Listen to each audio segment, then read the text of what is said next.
नमस्कार। Divine institute के YouTube channel पर आपका हार्दिक स्वागत है। मैं ब्रजेश कुमार आपको आज सेल के बारे में बताएंगे, सेल का परिचय कराएंगे, सेल क्या होती हैं, किससे बनी होती हैं, इसका क्या रोल होता है जीवों में, इसके बारे में बात करेंगे। तो आइए देखते हैं। सबसे पहले सेल। सेल को हम हिंदी में कोशिका कहते हैं। कोशिका क्या है? पहली चीज तो ये जान लें कि कोशिका आज हम चारों तरफ जितने भी जीव देख रहे हैं, वो चाहे छोटा जीव हो, चाहे बड़ा जीव हो, एनिमल हो या प्लांट हो, सूक्ष्म जीव हो, कैसे भी जीव हैं, सब जितने भी जीव हैं सब कहीं ना कहीं कोशिका से ही मिलकर बने होंगे। इस कोशिका की खोज सबसे पहले रॉबर्ट हुक ने 1665 ईस्वी में की थी। लेकिन जब पहली बार देखा था इन्होंने, तो वो पौधे का कार्क सेल से सबसे पहले देखा था, जो कि नॉन लिविंग सेल हुआ करती है। और इसका विवरण इनकी एक बुक थी, उसका नाम है माइक्रोग्राफिया। माइक्रोग्राफिया नामक पुस्तक में इस सबसे पहले सेल के बारे में उन्होंने विस्तृत विवरण दिया था। सेल का मतलब छोटा सा कमरा, स्मॉल कंपार्टमेंट कह सकते हो, जो मधुमक्खी के छत्ते की भांति स्ट्रक्चर दिखाई दिया करता था, इसलिए इसका नाम सेल किया गया। उसके बाद सबसे पहले जब लिविंग सेल्स देखी गई तो उसको एंटोनी लीवेनहॉफ साइंटिस्ट हैं, उनके द्वारा सबसे पहले लिविंग सेल्स देखी जाती है। तो ये हुआ सेल। अब सेल क्वेश्चन उठता है कि सेल करती क्या है। तो आपको बता दें जानकारी के लिए कि जो सेल होती है यह हर जीवों की स्ट्रक्चरल और फंक्शनल यूनिट होती है।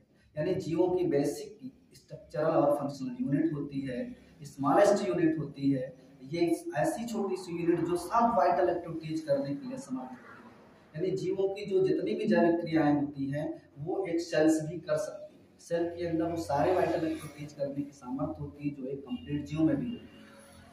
इसके आधार पर अगर देखा जाए तो सेल्स भी दो तरीके के हो सकते हैं। कुछ जीव ऐसे होते हैं जिनमें एक कोशिकाएं बनी होती हैं, एक कोशिका से मिलकर बने होते हैं। एक कोशिकीय जीव कहते हैं, यूनिसेलुलर जीव कहते हैं। और एक से अधिक कोशिकाओं से मिलकर बने हुए जीवों को हम बहुकोशिकीय जीव कहते हैं, मल्टीसेलुलर ऑर्गेनिज्म कहते हैं। अगर हम देखें तो जिससे प्रोटिस्टन जितने भी हैं, प्रोटोजोवन है, मोस्टली ये सब यूनिसेलुलर ऑर्गेनिज्म है। इसके बाद जितने भी फाइलम में हम पहुंचते हैं वो सारे के सारे मल्टीसेलुलर ऑर्गेनिज्म होते हैं। तो कहने का मतलब जो जीवों की सबसे बेसिक इकाई होती है वो सेल है, और ये जीवों की स्ट्रक्चरल और फंक्शनल यूनिट होती है। अब इसके बाद दो साइंटिस्ट आते हैं जिन्होंने सेल थ्योरी दिया। अब सेल थ्योरी है क्या? सेल थ्योरी कोई थ्योरी नहीं बल्कि एक नियम है, इसको सिद्धांत दे दिया गया था। क्योंकि जब कोई चीज हर जगह पर लागू होती है तो हम उसको एक सिद्धांत कहने लगते हैं। और इन्होंने दो बातें बताई थी जो साइंटिस्ट थे, और ये साइंटिस्ट एक जर्मन के थे और एक ब्रिटिश के थे, और इनका नाम है स्लाइडेन और स्वान। जो साइंटिस्ट है इनका नाम है स्लाइडेन और स्वान। स्लाइडेन और स्वान एक जूलॉजिस्ट और बॉटनिस्ट दो साइंटिस्ट हैं। इन्होंने सेल थ्योरी सबसे पहले दी, और इनका मानना था, इनका कहना था कि जो भी जीव हैं वो सब एक या एक से अधिक कोशिकाओं से मिलकर बने होते हैं, पहली बात बताई। और दूसरी बात ये बताई कि जो भी जीव हैं वो स्ट्रक्चर और फंक्शनल यूनिट ऑफ लाइफ होती है।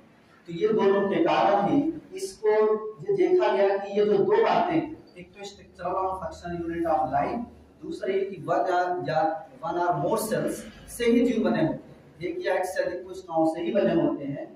इसीलिए इन दोनों फैक्ट के आधार पर इसका नाम सेल थ्योरी कहा गया। क्योंकि ये बातें देखा गया कि हर जीवों पर लागू होता है, और जब कोई चीज हर जीवों पर लागू होने लगती है तो एक सिद्धांत की तरीके से हो जाती है, इसीलिए इसको सेल थ्योरी कहा गया। इसके बाद क्या हुआ, एक साइंटिस्ट और आते हैं, इसमें कुछ कमियां रह गई थी।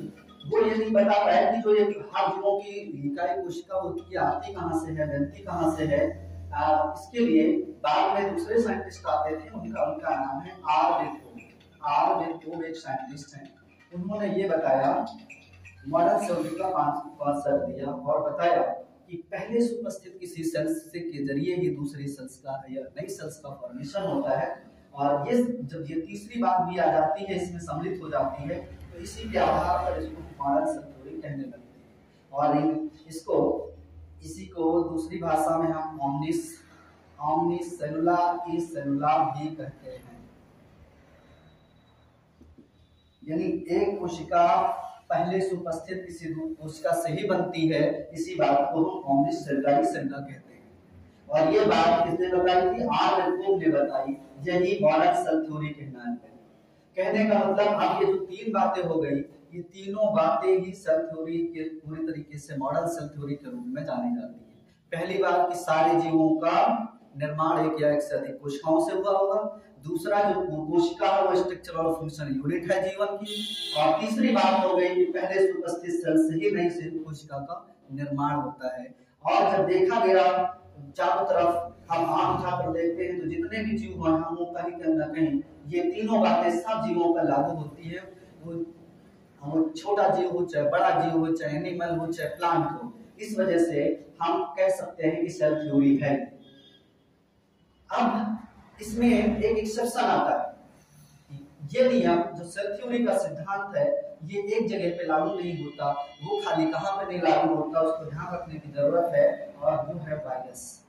वायरस के केस में सेल थ्योरी मान्य नहीं है, या वायरस पे सेल थ्योरी लागू नहीं होता, क्योंकि वायरस सेलुलर कंपोजिशन वाला जीव नहीं है। यानी इसके अंदर यूनिसेलुलर या मल्टीसेलुलर जैसा कोई भी कैरेक्टरिस्टिक फीचर नहीं होता है।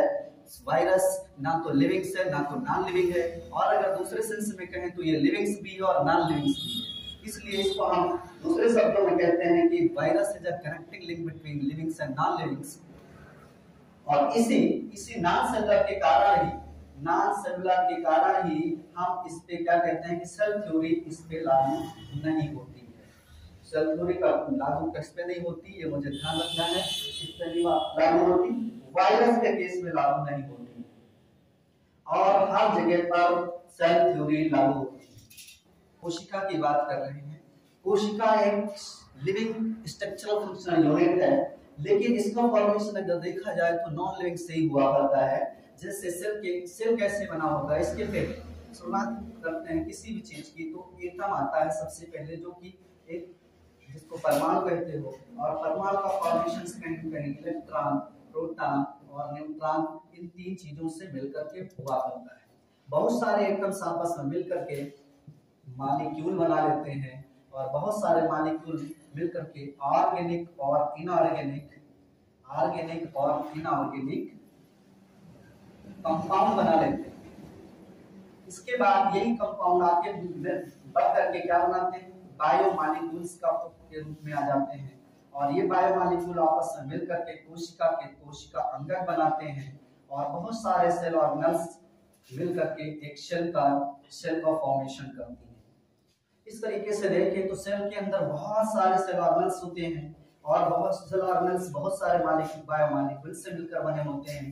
बायोमॉलिक्यूल्स बहुत सारे ऑर्गेनिक इनऑर्गेनिक कंपाउंड से मिलकर बने होते हैं। ऑर्गेनिक कंपाउंड बहुत सारे मॉलिक्यूल से बने होते हैं, और मॉलिक्यूल बहुत सारे एटम से बने होते हैं, और एटम के अंदर भी बहुत सारे न्यूट्रॉन, इलेक्ट्रॉन, प्रोटॉन चीजें हुआ करती हैं। एक लाइन में अगर हम ये कहें कि लिविंग्स का यानी सेल स्ट्रक्चरल और वाइटल एक्टिविटी करने वाला जो स्ट्रक्चर है, इसका कहीं ना कहीं फॉर्मेशन निर्जीव से ही हुआ है, नॉन लिविंग से हुआ है। लेकिन कैसे बना है, इसके जो हिस्ट्री है वो काफी कॉम्प्लिकेटेड है। इसको हम ओरिजिन ऑफ लाइफ में बात करेंगे। तो आप कहने का मतलब हुआ कि अब सेल आपस में और मिलकर के बहुत सारी सेलें जब आपस में मिलती है तो एक दूसरे से बनती है, जिसको आप टिश्यू या ऊतक कहते हो। और बहुत सारे टिश्यू जब आपस में मिलती हैं तो उसे हम आर्गन या अंग कहते हैं। और बहुत सारे आर्गन जब सिस्टमैटिक जुड़ जाती हैं तो हम उनको क्या बोलते हैं, आर्गन सिस्टम कहते हैं। और बहुत सारे आर्गन सिस्टम मिलकर के एक ऑर्गेनिज्म का फॉर्मेशन करते हैं।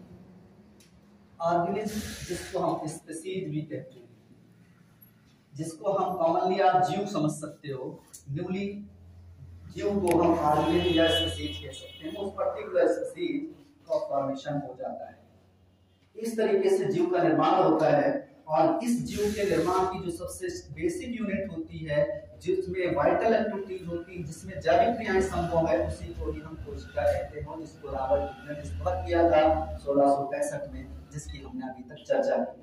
तो साथियों, इस तरीके से सेल का निर्माण होता है, सेल का फॉर्मेशन होता है, और ये सेल का परिचय होता है। ऑर्गेनिज्म में मुख्य रूप से अगर देखा जाए, जो सेल ऑर्गेनल्स की बात कर रहे हैं, इस सेल के अंदर सेल ऑर्गेनल्स बहुत सारे होते हैं। आपने बहुत सारे नाम सुना होगा, जैसे न्यूक्लियस हुआ, ये क्या है, कोशिका का एक सेल ऑर्गेनल्स है। माइटोकॉन्ड्रिया कोशिका का एक कोशिका अंगक है। राइबोसोम्स इसका कोशिकांगक है, एंडोकार्बोन रेटिकुलम इसका कोशिकांगक है, गोल्गी बॉडी इसका कोशिकांगक है। इस तरीके से जितने भी बहुत सारे सेल प्लास्टिड भी इसका कोशिकांगक है।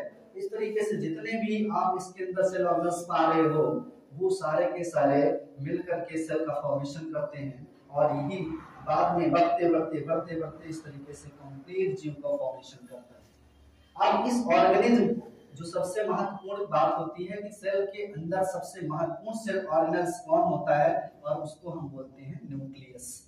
केंद्रक को हार्ट ऑफ द कोशिका भी कहा जाता है और इस न्यूक्लियस के आधार पर जीव कितने तरीके के होते हैं, ऑर्गेनिज्म कितने तरीके के होते हैं, हम थोड़ा सा इस पे भी प्रकाश डालते हैं।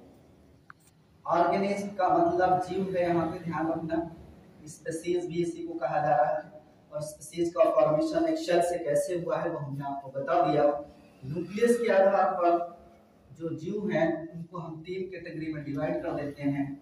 कुछ जो एक प्रोकैरियोटिक कोशिकाओं से बने होते हैं उनको हम प्रोकैरियोटिक सेल्स कहते हैं। प्रोकैरियोटिक सेल्स ये ऑर्गेनिज्म कह देंगे। दूसरा होता है मेसोकैरियोटिक और तीसरे को बोलेंगे यूकैरियोटिक। अब इसको ध्यान से समझना है कि कब हम उसको प्रोकैरियोटिक बोलते हैं, कब मेसोकैरियोटिक बोलते हैं और कब यूकैरियोटिक बोलते हैं। जब कोशिका के अंदर न्यूक्लियर मेम्ब्रेन एब्सेंट हो ना हो और उसके अंदर हिस्टोन प्रोटीन भी एब्सेंट हो, हिस्टोन प्रोटीन और न्यूक्लियर मेम्ब्रेन ये दोनों अगर एब्सेंट हैं तो हम उसको प्रोकैरियोटिक ऑर्गेनिज्म बोलते हैं। यानी इन प्रोकैरियोटिक ऑर्गेनिज्म की कोशिकाओं में ना तो न्यूक्लियर मेम्ब्रेन होगा और ना हिस्टोन प्रोटीन होगा। वहीं पर यूकैरियोटिक की केस में देखें तो यहाँ न्यूक्लियर मेम्ब्रेन जिसको केंद्रक झिल्ली कहते हैं ये प्रेजेंट होगी, पाई जाएगी। दूसरा इसमें हिस्टोन प्रोटीन भी प्रेजेंट होगी। इस तरीके से जितने भी जीव दिखाई दे रहे हैं, जितने भी यूकैरियोटिक हैं, वो प्रोटोजोआ के ऊपर जितने भी हैं, जितनी मल्टीसेलुलर हैं सारे के सारे क्या हैं यूकैरियोटिक ऑर्गेनिज्म हैं जिसमें न्यूक्लियस होती है। लेकिन जिन प्रोकैरियोटिक जितने भी आपके ये यूनिसेलुलर कुछ जीव हैं और खासकर बैक्टीरिया वगैरह हैं, बैक्टीरिया है ये सब क्या है प्रोकैरियोटिक की कैटेगरी में आ जाते हैं जिसमें ये दोनों चीजें नहीं होती। वहीं पर हम मेसोकैरियोटिक को बोलते हैं जिसमें न्यूक्लियर मेम्ब्रेन तो प्रेजेंट होती है लेकिन जो हिस्टोन प्रोटीन होती है ये एब्सेंट होती है। इसी वजह से यानी ना तो ये प्रोकैरियोट है ना तो यूकैरियोट है, बल्कि दोनों का एक कैरेक्टर है। इस वजह से इसको हम क्या बोल देते हैं मेसोकैरियोट बोलते हैं। और इसके उदाहरण प्रोटिस्टन जो यूनिसेलुलर यूकैरियोटिक होते हैं वो सारे के सारे इसमें आते हैं। मेसोकैरियोट में खासकर ये प्रोटिस्टा के पाए जाते हैं, प्रोटिस्टा के जंतु होते हैं, कुछ डायनोफ्लाजेलेट्स वगैरह इसके अंतर्गत। तो इस प्रकार से देखा जाए कि ऑर्गेनिज्म के आधार पर हम 3 कैटेगरी में रख देते हैं। प्रोकैरियोटिक जिसमें न्यूक्लियर मेम्ब्रेन हिस्टोन नहीं पाई जाती, यूकैरियोटिक जिसमें फुल्ली न्यूक्लियस पाया जाता है। अगर न्यूक्लियस पाया जाता है तो उसके अंदर कंप्लीट डीएनए होगा, हिस्टोन प्रोटीन होगा, ये सारी चीजें पाई जाएंगी। और इसमें मेसोकैरियोट में इसका भी कैरेक्टरिस्टिक है, यानी एब्सेंट वाला भी है, प्रेजेंट वाला भी है, और ऐसा केवल प्रोटिस्टन यूकैरियोट्स में पाए जाते हैं। ये 3 तरीके के ऑर्गेनिज्म हमको देखने को मिलते हैं। तो हमने आज सेल का परिचय कराया।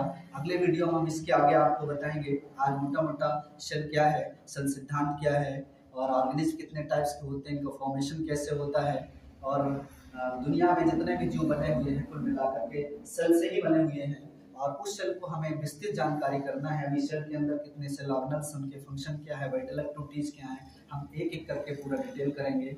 तो साथियों बने रहिए, नेक्स्ट वीडियो का वेट करिए। थैंक यू, धन्यवाद।